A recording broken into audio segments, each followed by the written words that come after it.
said this in the beginning, we have been wanting to start, particularly for second year students, but it's never too early, some workshops on finding a job to get new second year students the finishing school elements that we need. And so we're excited that Nat, because he is of your generation, and he has founded a company that is connecting people to jobs that are worth having. So there. Cool. The clicker's not working. I can just come over and I'll talk for a few minutes before we change slides. There's a USB piece. I don't need it for a few minutes anyway. So Okay. Thanks. Thank you, guys. Yes, you put that in. Thanks. That was a presentation. Oh, that's the presentation. My, I'll just talk for a few minutes. First of all, it's great to be here. Thank you, Cheryl, Skylar, for inviting me. I'm going to talk a little bit about, this is kind of an adapted talk that I've given on occasion over the last couple of months. That is really about something that's become sort of an obsession of mine, which is meaningful work, and more specifically than just how his work can be fulfilling, the question of how people who actively want to see the world look differently than it does, how do they become employed to do that in a way that is fulfilling to them? So the whole thing around change making and so the whole thing around change making and sustainable development and this whole thing. So the first thing I want to do is tell you just enough about me that you see where I'm coming from and you kind of know the things that I will be happy to discuss towards the end in questions and this sort of thing. So to give you a sense, I'm from Pittsburgh, as Cheryl said. I went to school at the University of Vermont for undergrad, and I studied global human impact studies. I graduated in 2008, so is this okay? Graduated in 2008, and I basically studied things like climate change, ecosystem collapse, things going into poverty, malnutrition, the whole sort of set of global issues that has now become fairly prominent in the media and discussed widely amongst groups like this. At the time, in 2006, when I was designing that major, they were still largely, even climate change was still largely sort of a niche topic to know about, let's say. So there wasn't even a program. I had to kind of piece together this whole course of study around this. And I just completely fell in love with sustainability and then later the concept of resilience, and I was like, okay, the reason why I'm here, my career is going to be about moving the needle on at least one of these issues, if not several of them. And I graduated and found it immensely difficult to figure out what kind of a job that would mean. And I spent 2 years in Pittsburgh, based out of Pittsburgh, doing a lot of different things. Everything from installing rain barrels and installing home insulation, to make the energy improvements in houses, to leading trips like high school groups to outdoors, camping trips and trail crews. And I also did a lot of fundraising for nonprofits, which put me, I had this weird experience of being at the table for a lot of high-level conversations, but as a subcontractor, I never had a 9-to-5, but I could hear people talking about their fundraising, which is about their budgeting, which is about their hiring. So I was kind of seeing behind the scenes in a lot of nonprofits in Pittsburgh. And throughout that time, I went to a conference by an organization called Starting Block, which some of you may have heard of, and if you haven't heard of them, I highly recommend that you look into that. They're awesome. And Starting Block is basically a network of young professionals, more or less, who care about social innovation, who are, at some point in their journey towards living out their vision through their work. And at Starting Block, people basically said, you should really start a company around this idea, this meaningful work thing. The struggles you're having, other people are having it too. You should totally do that. So I was like, okay, that sounds pretty cool. So I was planning to do that, and then I had previously decided that I was going to go to graduate school. And I went to Sweden to a program that I'll describe, and I'll come back to this and talk about it in a few minutes, but it was called MSLS, which was a Master's in Strategic Leadership Towards Sustainability. And the MSLS program is a 1-year program. It's either top 2 or top 3 in Europe for basically management. It's kind of like a green MBA. If you boil a green MBA down to all the parts that just made it green and not the parts that you'd find at a regular MBA, so minus finance, minus marketing, all that stuff, but things that are strategic options available to companies like opening new consumer markets that were interested in sustainable goods, or limiting risk by fixing your sort of energy portfolio, things like this. And my experience at this graduate program, again, I'll share more of it later, but basically it was being trained to be a sustainability consultant, but they had this sort of very tragic feature flaw in their program, which was they didn't actually teach people how to get jobs. So there's all these graduates out there, there's probably hundreds of people from this MSLS program who are all the nicest people you ever meet. They can tell you at length, they can sit down and walk you through like an 8-hour kind of like strategic workshop, and what they know is valuable, but they're not working at organizations for the most part, and they're kind of small shop recruiting firms who are kind of doing kind of questionable amounts of work, because we were not equipped at this program to actually learn how to like go make ourselves employable and marketable to the companies, the very companies that we wanted to work with and to change. So, coming out of that grad program is when I went to the Reasonable Institute, where I met Cheryl, and where my team decided to take ReWork, to really focus on ReWork and take off. So I'll tell you a little bit about what the company does and to give back some context. So we've been operating now for about, after the Institute, it took us about 6 months to really figure out what our plans were, because we were doing something else previously that we won't talk about. I'll say that Cheryl's one of our most ardent supporters of doing something new and not doing the old plan, so thank you, Cheryl, for that. So ReWork is established to help people find meaningful work. It's established to help talented people get jobs at companies that are making social, environmental, and cultural progress. Now, in a sense, they're kind of the companies that you know when you see them. These are brands or organizations, nonprofit, social enterprises, any organization that's been chartered or has come to include in its DNA a vision for a better world on purpose. That could be a client of ReWork's. And so the way that the company works is we have professionals can sign up on our website. They can make profiles. It's rework.jobs, in case you're curious. The profiles take about 5 minutes, not long, and it basically says, what you're good at, so what you've done, what you want to be doing role-wise, like what kind of work you like to do, and then what things you care about. So, for example, things like women and girls education, or public health, or renewable energy, whatever it may be. And we use those profiles, among other things, among other tactics, to recruit. We offer recruiting services to the companies that we serve. So at this point, we've officially interacted or heard from or otherwise kind of connected with about 20,000 professionals across the U.S., and unofficially probably a couple more thousand than that. And we've talked to somewhere between 400 and 500 hiring managers, around which 80 to 100 of which are actually paying us as clients, but we've talked to several more. We've done interviews with I don't know how many very well established experts in hiring and team building and recruiting.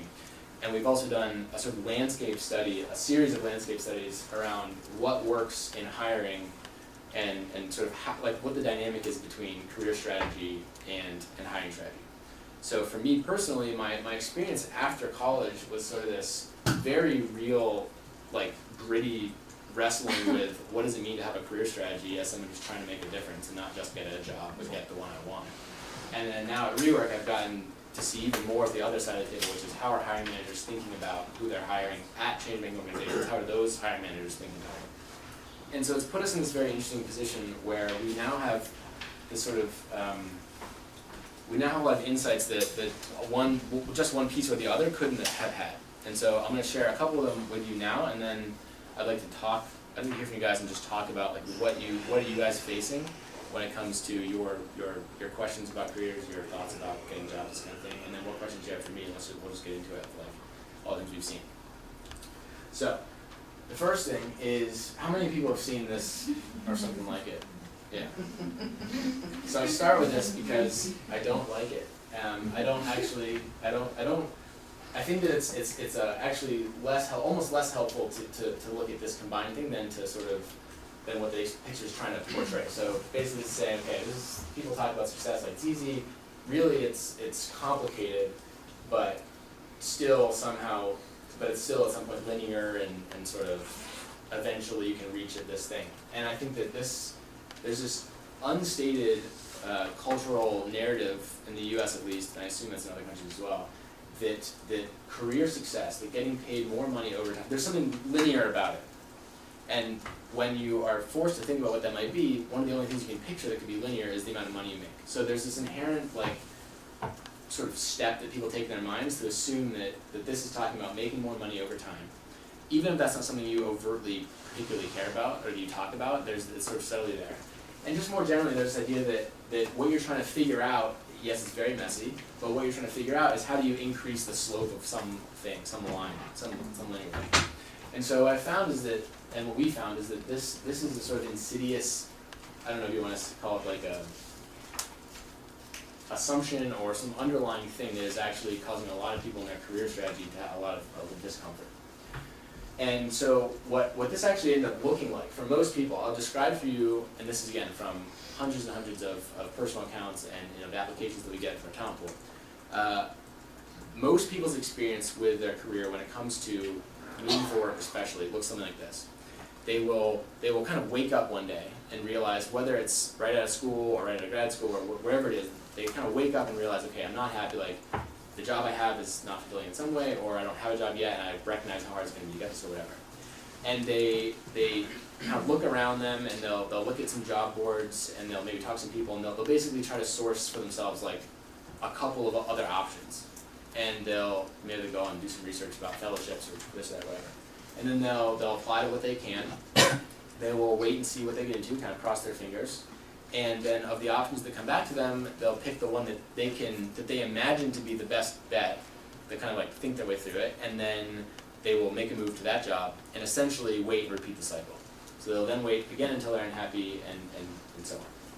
And so what this means is that the general form, traditional pattern here is that people's careers since the time when people would have careers at like one company or two companies, since that time, people's careers have largely evolved into this series of like unstrategic steps that at the best are like gradually improving towards fulfillment and alignment, and at worst are just a series of things that are not fulfilling. So we've identified basically this like actual structural situation with the way people view careers is a lot to blame for how hard it is to find meaningful work. And when it comes to this kind of audience, how tricky it is to find places where you're going to be paid to do the kind of work that you want to do and not have that be an advocacy thing you're doing on the side of your main job. So I want to talk about the actual thing that's at play here. So part of the reason why that doesn't work very well is that the learning cycles are so long. So if you're waiting until you're unhappy at a job and then you're kind of like casting about and then taking a new job and then waiting to see how that goes, you're talking about learning cycles that could be at the least several months and usually typically like 2 to 3 or 4 years of time where you're sort of arriving at the point each time where you're like, okay, this isn't exactly what I want. And so I want to show just like a visual representation of kind of what happens. Oops. Okay, so if you imagine for a second that you are this dot, apparently. And when you're in a certain job and you know that you want to leave it or you want to find something else, all you really know is exactly what that job is like. So you're in this sort of cloud of uncertainty. And this is, by the way, this is derived, the two things that these principles come from are lean startup methodology, or sort of current best practices in how people are building startup companies, and also planning in complex systems, which is largely what my grad degree was in. So when you think that when you see another, let's say you see a job, a job post, or you see this opportunity, and you sort of picture yourself in that other job opportunity, immediately what happens is you kind of have this, you're like looking at this thing that's beyond the cloud of uncertainty. You don't know what that job's going to be like, you don't know what that company's like, you don't know what those teams are like, you don't know what their work is like. And if you're going to go and get it, it means you're going to have to invest something, and that little dotted line represents an investment, and that could be investment of taking the time to write the application, it could be applying, it could be, some people say, I don't know what I want to do, I think I'm going to go to law school. So the law school investment is that's like a 3-year, several dozens of thousands of dollars line, if not more. That's a crazy investment. And what happens, invariably, because of the way things are, is that you arrive at the point that you've invested to, and it's either going to be, if you're using this approach, it's either going to be a little bit off or maybe a lot off. So it's not going to be what you thought it was like. And so when you're making these big moves that take a long time to do, no wonder it could take you 12 or 15 years to get to a point where you're like really aligned with what you're doing. And so yeah, that's kind of the underlying basis, and this is by the way the same for companies. You know, this is lean startup is like the opposite of this. So lean startup is how do you not invest time and money in something until you know that that you found the right spot, because that's how companies fail. So going back to, all right, so if careers are not linear, then what is a metaphor? What's a model that we can use to describe them that is actually useful and helpful, both in a mechanistic sense and in sort of almost at the level of stressfulness? Because I think part of this whole thing is we want to de-stress and de-urgency what it means to think about your career. So what we came up with, and I'm now a sort of huge advocate of, is this idea of a field of stepping stones. So you can picture this thing, I mean, picture this being like an infinite field in every direction, and that you, for the moment, let's say you just happen to be in the middle.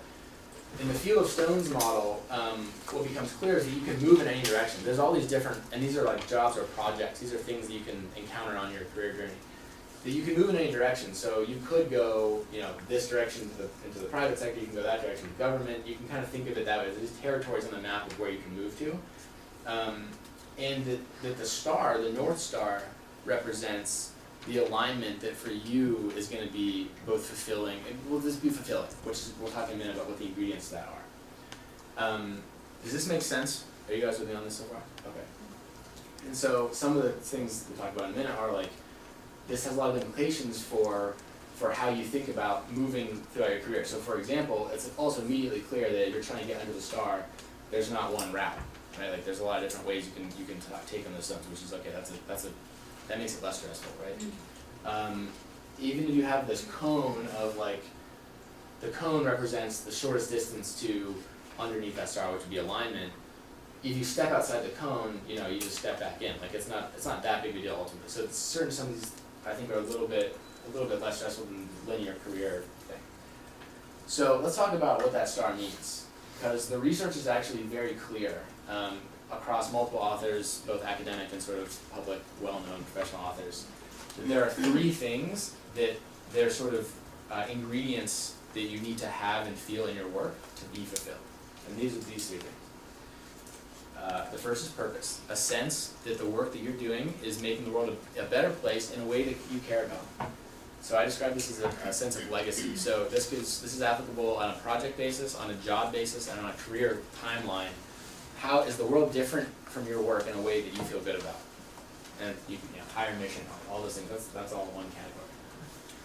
The second thing is mastery. Mastery is getting better and better at skills and strengths and talents that you want to become better and better at, that feel ideally actually is almost part of your identity. That it's like you're expressing yourself when you are outletting these skills. So I kind of use the kind of a joke, but I kind of talk about like samurai or like blacksmith or like Jedi or something, like people who are like kind of like zen with their craft. That's like where we're going with like the mastery thing. In real world terms, that means really good professional development, like honest to God development of talent for yourself that your company takes seriously. So we'll get back to that. And then control is, I think of it as freedom. So control is basically, are you able to live the lifestyle that you want? So do you get paid enough? Do you get vacation time? Do you work with people that you enjoy? Can you work from home if you want? Like all the different things that would come around the structure of how and when you actually work. That goes in the bucket of control. Yeah. I have a question. Is this derived from Dan Pink's work? It is related to this. Yeah. So Dan Pink, Tony Hsieh, Cal Newport, and a couple others. Ben Nova. Yeah. So we changed some of the words. We kind of consolidated some of the groups. And Tony Hsieh, for example, includes teammates that you care about as like a fourth category. We put that under control because that's something that you basically can have a say over more. So the also reason, related to Peter Singer. yes, yeah. So the research, as far as we can tell, basically shows that if you do an industry scan, you'll find this. But what you won't find is a theory of how these like fit together, because from a hiring standpoint and from a company standpoint, it's not. There's a certain pattern to this that is more helpful to think about than just, okay, I need all three of these things. And this is again looking at like career paths and arcs of different people. And so I'll just share with you that our observation has been that when that focusing on purpose and understanding what kind of work you want to do can guide you to understanding what kind of mastery makes the most sense, then in turn it can be essentially exchanged and unlocked to unlock control from companies. So control is basically what you get paid in. Although if you from a hiring side or looking at this model, you realize you're actually compensating people with all three of these things. But when it comes to like straight up like comp packages, that's usually control what we're talking about. Professional development is also important. So again, purpose guides mastery, which unlocks control, is in our view the most simplest way to think about this little mini cycle that runs throughout your career in a way that is helpful when you're evaluating which stones you want to step to. So one word about purpose. We don't think that it's monolithic. We don't think that people only have one purpose. We don't think that you only have one even at a time. But we do think that certain causes and problems worth solving are more appealing to you than others probably. So at any given point, it's probable that you can identify certain things that you care more about because of your past experiences or intellectual curiosity or whatever. I'll have people all the time tell me, I have no idea what my purpose is. I literally have no idea, quote. And I'll say, all right, well, what do you think it might be? Like, can you give me like 3 examples? They're like, yeah, definitely. It could be like, I love farming, I love this. And so I'm like, well, okay, you have some idea. Like, it's very, very rare, I would argue impossible, that you have no notion of the kind of problems specifically that you want to delve into. So that's to say, your purpose is going to kind of float around a little bit over time, probably. The reason why these other things are important is because you need the control factor, talking in very sort of simplistic terms, you need the control factor to be able to go hunt down your purpose again. So for example, being able to take time off to go volunteer or time off to do smaller projects or being able to do, informational interviews, like there's a whole very real facet of people who are stuck in jobs and stuck in careers and can't make transitions because they don't have that cycle's not fully worked out for them. They're good at what they do and they care about certain things, but they have not yet gotten the right amount of control to be able to actually make moves like that. So that's a very real thing that I think I wanted to put out there. Any questions about that or this kind of construction? Okay. I'd just like to say I think it's really good. Thank you.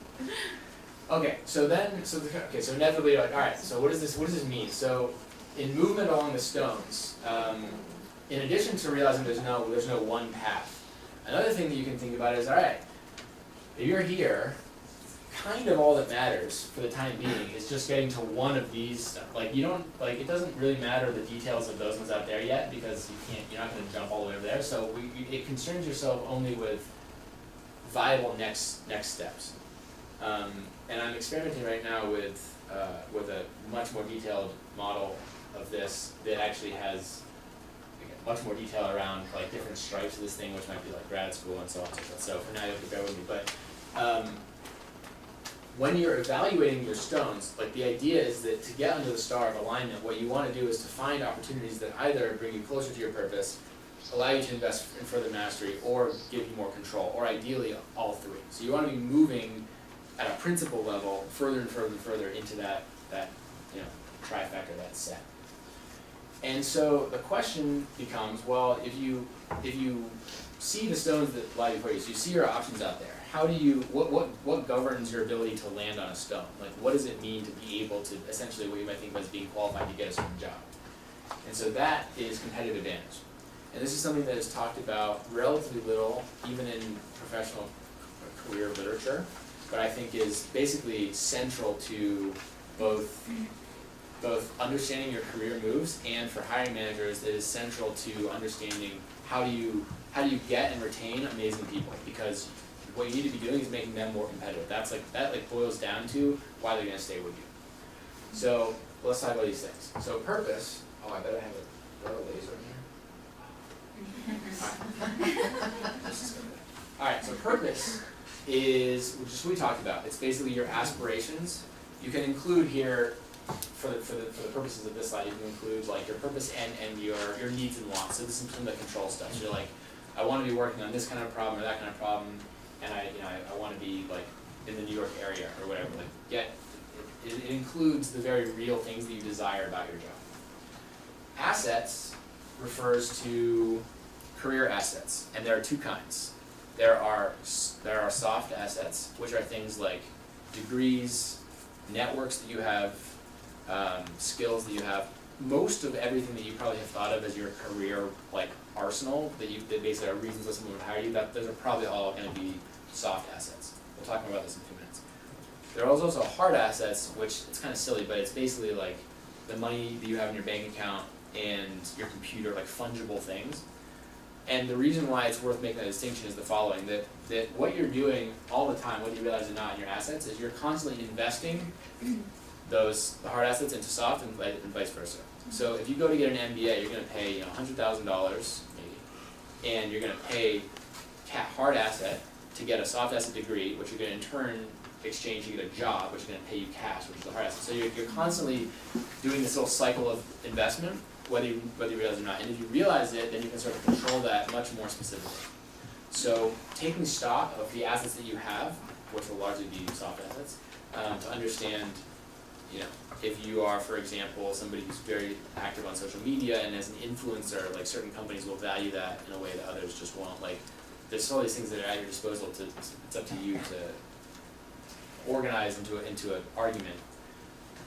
So for the most part, people that we see tend to understand these two things roughly enough to get by, enough to get jobs. But this market needs thing is absolutely critical. So the market needs is basically to say this: hiring managers are in the market to buy talent.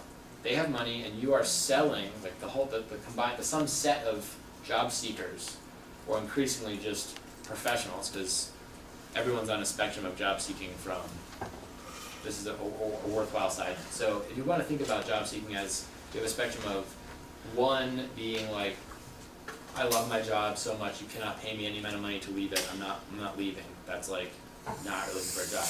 10 would be I quit my job yesterday because I hated it so much even though I have no plan. Most people are like 4s and 5s and 6s. So they're somewhere in the middle. Most people can be stolen from their jobs if recruited the right way. But when you think about job seekers, you're going to think about 7s, 8s, 9s, and 10s. And that's a separate issue for hiring managers. Part of the problem with like job boards, for example, is that you get all the 7s, 8s, and 9s, and what you want is the 4s and 5s and 6s, because those people tend to be better compensated, because they're better at their job, so that gives you the whole thing. Anyway, the market needs things to say, the hiring managers who are making the decision of whether to buy you as talent or not, they're in market. And the same way that for a startup, if you're going to succeed and thrive, you need to have like immense empathy for the people who are considering hiring you as buyers in that market.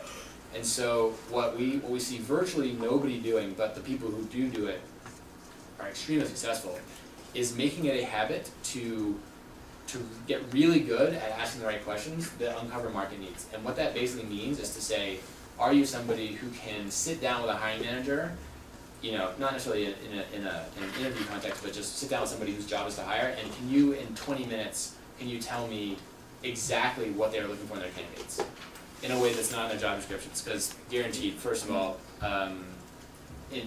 never is what's written on the job description sometimes it's not even most of the story, and it's definitely never the entire story about what they're looking for in candidates, who they're trying to hire. There's always internal dynamics, things aren't being said, blah, blah, blah. So the ability to talk to people ahead of time, ideally before you're actually interviewing with them, and to find out what are your needs and why, like what do you bumping into, what are your challenges, what are you looking for, that is a incredible skill. And the good news is it's actually a skill that you guys all have as designers. So we're going to come back to that a little bit more in a few minutes, but is that something that hiring man or people who are in hiring positions feel comfortable talking about directly, or is that if you're good at it, yeah, absolutely.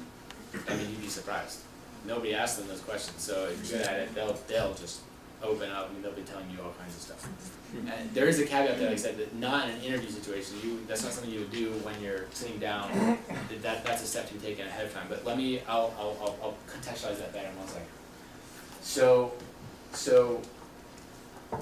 coming back to this arrangement, what we observe, and this is probably something you guys could recognize as well, is that certain people, despite meaningful work and impact-driven work clearly being a priority for them, don't quite seem to. It's like they kind of always seem like they're not in right balance. Like they're always seeking, they're always looking, they're always stretching, and they're like never really in full alignment. Whereas other people, relatively fewer, but they're out there, they love what they do, They are, they're always turning down jobs, they never apply for a job in their life, they're getting people calling them, and they get paid really well, they have full control, this kind of thing. So like really consultants who love what they do kind of fit in that second category. So the question that we asked was like, what's the difference between those two groups of people? And this is where we went more into the research of our actual set of people and doing case studies and like trying to like tease out the differences. And we came down on basically two things, the two differentiating factors. The first one, as we described it, is that the people who are more successful treat their careers like a grand experiment. And I use that wording very carefully for two reasons. The first is the word experiment. So literally, in the sense that a scientific experiment works, everything that you think you know about, for you, about these things, and about these things, because like, these details are going to change for everybody. So these are principle level. We all, like the research shows, that we all share these ingredients in common, but they're all going to be different actual details. So all the things you think you know about those different details for you, as well as all the things that you think you know about what companies are like and who wants to hire you and stuff, all that is our hypotheses. They're assumptions. They're made up in your head. And like any experiment, hypotheses can be tested. They can be validated or invalidated. And so by either asking certain questions to the right people or by living through certain experiences. So, you could validate the hypothesis of, I like outdoor education work by spending 4 weeks, leading a high school group in the outdoors, like that kind of thing. So, also like other experiments, the cheaper and faster that you can test your hypotheses, validate them or invalidate them, the more progress you're going to make. And this goes back to that first thing about why it doesn't really work to kind of take forever to learn about what you actually like to do by spending months and months or years at a job and then switching and then the same thing. What's happening there is you're losing your ability to run fast iteration cycles on your feedback. So treating your career like an experiment and taking small bites, so really prioritizing essentially informational interviews, to put it in a sort of boring term, but so a lot of proactive networking and asking questions. So taking calls with people, asking for calls with people who are in industries you're interested in, figuring out what their roles are, what they do, what's interesting, like getting good at having relatively short conversations with people, and then also learning to scope bite-sized projects of different kinds of work. It lets you basically have this like feeler set out ahead of you where you're not making these big heavy investment moves, but you're making these lighter touch moves along the way, which are basically going to return to you more information about what you like to do, what you're good at, what people want to pay you for. So the reason why we put the word grand in the grand experiment is also, pretty directly, like, we feel like part of what's been lost in the sort of professional society we live in is this sense of adventure and this sense of, like, almost like mysticism around, like, this is your life, like, all the reasons why humans were into mythology and storytelling and, like, arts and culture, all that stuff is still in us, but it's not really typically expressed in a professional setting. So, to the extent that you can take that hero's journey kind of view, we are huge advocates of that, by the way. So that's a great experiment. The second thing that the best people do is basically what I was saying before, which is they are sort of relentlessly networking, and not in a sort of scummy way that people talk about the word networking. They are relentlessly asking questions. They're almost like journalists, like almost at that level of like when they meet somebody and they sit down and chat at a conference or whatever, they will like within 15 minutes they kind of have this little view into what this person's work is like, and they'll say that in their mind, and then they go on to the next one, and months later they can call that person back and say, hey, do you know somebody, this so-and-so in your industry, and say, oh yeah, I'll put you in touch. This sort of relentless, I don't mean that to be in a stressful way, but sort of a relentless baseline setting to always be inquiring about different people's work and what it's like, which also has the benefit of building your network. That is how people who, they say, I think it's like, I don't know the most recent data, somewhere around 3 to 6% of jobs get filled on job boards. The other, whatever percent, some of it's recruiting, but most of it is networking. Some 80% of jobs are found through networking, and that's the kind of networking that they're being talked about when people say networking. So it's this sort of proactive, putting yourself on people's radar, having an interesting conversation, showing them that you can inquire, showing them that you have the sensibility to ask the right questions, and that when that job actually opens, probably even before that they're going to be posting it, they're going to be thinking about you, and you will know what is actually a good fit for you. So this whole idea of applying to jobs and maybe not getting them just goes away. Because another thing that happens to people, that we see all the time, is good people start to get their confidence messed with, because when you're applying to stuff that may not be the best fit, I mean, people apply to things they're not a good fit for all the time. It's actually kind of crazy. That's just this sort of recipe to get rejected, which, at the end of the day, there's some inner game around rejection not actually being a big deal, but also, like, you just might as well not, you're not gonna be rejected because you're not gonna be applying something that you're not a good fit for because you already talked to that organization. So when it comes to the context of, for you guys, of specifically, there's probably a couple thousand organizations total that you guys are most excited to work for. I mean, like the sum set of you guys. And maybe for each one of you, there's maybe 100, a couple, like, we're not talking about the entire universe of corporations here, we're talking about a certain set. They're like imminently researchable. They are very targetable. It's very possible to get connected to people inside and talk and ask questions. And, imagine being in a situation with a hiring manager where they ask you a question and you can bring up an anecdote about their company because they're like, oh yeah, I talked to Jessica last week, like I heard about that, blah, blah, blah. Like, that is a very plausible scenario. That is not far-fetched based on the kind of approach that we're talking about. Okay. So yeah, that just goes back to that marketing thing. So I guess, yeah, that's actually the end of the content stuff, so we can get into the conversation, but I want to tie this back to the MSLS thing that I was saying, because what my experience in graduate school was like was that they basically taught us that these two things were enough. They taught us that if we cared so passionately about making the environment, about restructuring business to be, restorative to the environment, and if they gave us the skills to actually help people do that, which we were given, that would be enough. It's not enough, because you need to be able to talk to hiring managers, you need to be able to talk to the places that you might want to look at and actually be able to inquire and understand from them, what are they looking to hire for, and then align yourself with that. That's the end of the content, but I think there's probably a lot we can talk about. Anybody have specific questions or questions? And we can put this up to you so I can draw some something. Yeah. That's right, let's take that up. Nat comments that he could draw, and I'm really curious about what kinds of diagrams he's going to be drawing, so. On occasion, in order to answer questions, I'll draw something. I can't draw well, but it's good enough to get points across, so yeah, I mean, what do you guys think? So I have a question. I am a ReWork, part of the ReWork talent pool, and actually I was just hired through ReWork at my current job, so I was placed in a job through ReWork. But the process is very much like applying to a job board, at least from my perspective. And you talked about, and I just wanted to confirm, just because we're writing an article on this later, that you said you had some 20,000 professionals, and about how many clients do you have right now? 80, did you say? A total of about 80, yeah. 80. They're not all hiring at the same time. Yeah. Gotcha.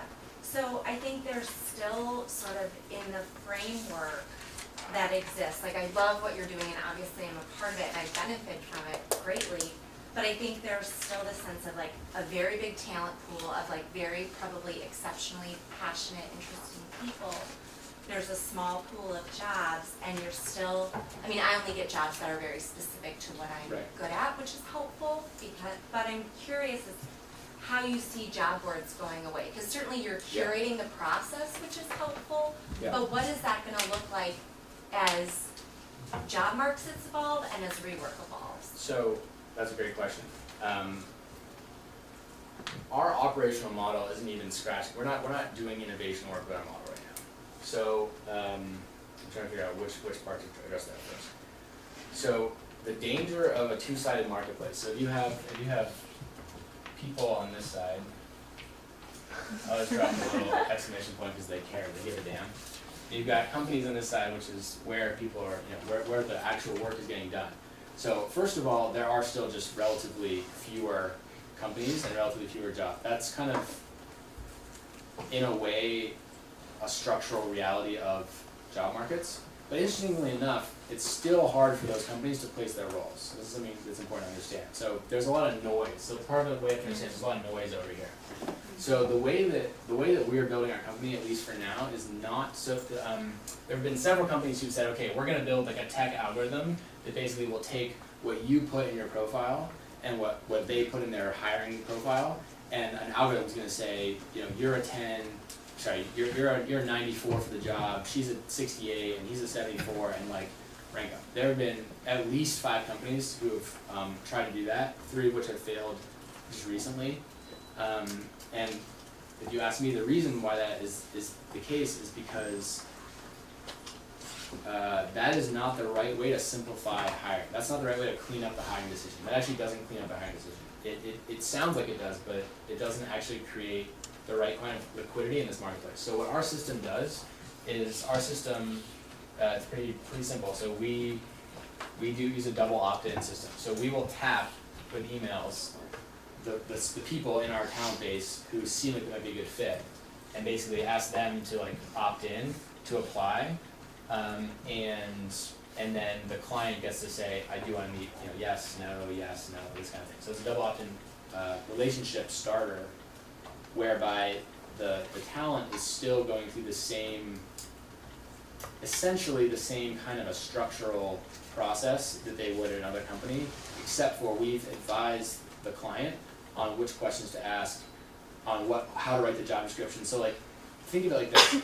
At a typical company, a typical hiring process, there are all these relatively nuanced things that they accumulate over the course of the hiring process to making it more or less likely that they're going to get the right person in the job.